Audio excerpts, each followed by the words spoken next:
The difference is that we can now earmark money for Claire and it will be spent for and on Claire. Whereas before there was this doubt and uncertainty as to the amount of money which has been spent, put aside for Claire, which was actually being spent on Claire. This is an unhealthy relationship to have. And now that we're responsible with the local council on what money is involved and how it should be spent, then we know it's been targeted in the right direction. So on that basis, we're much happier.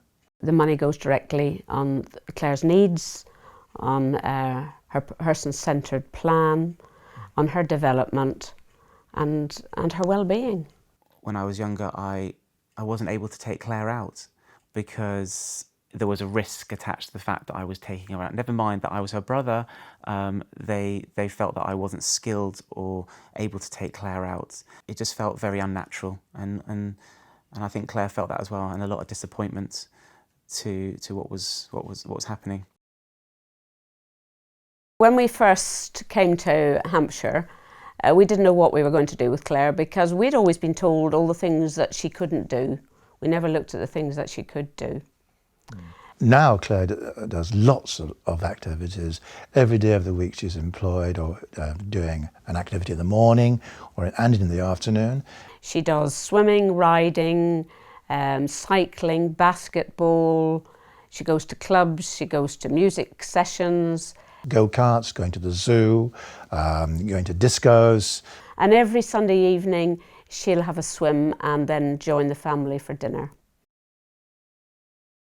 She's out in the community, she's part of the community, she lives a life, not just an existence. She now sees her mum and dad and the rest of her family, her brothers, on a regular basis. There were a few questions raised about the amount of activities she does and is this quite a high cost. But when you find out we're getting good value for money, rather than sending Claire to a physiotherapy because she needs the exercise, she does horse riding. It must be a wonderful feeling for her sitting high up on that horse, holding herself beautifully. It's not just a fun aspect, there's a reason. Either it's a social interaction or it's physical well-being. She doesn't realise that she's being educated in all these ways. She's able to do all the things that she wants to do, and we have to listen to her. And we listen to her every day. She's talking to us and changing her mind and directing us down a new avenue, and it's fantastic. It's never a dull moment, and we look forward to what the next day brings. And may there be many more of them.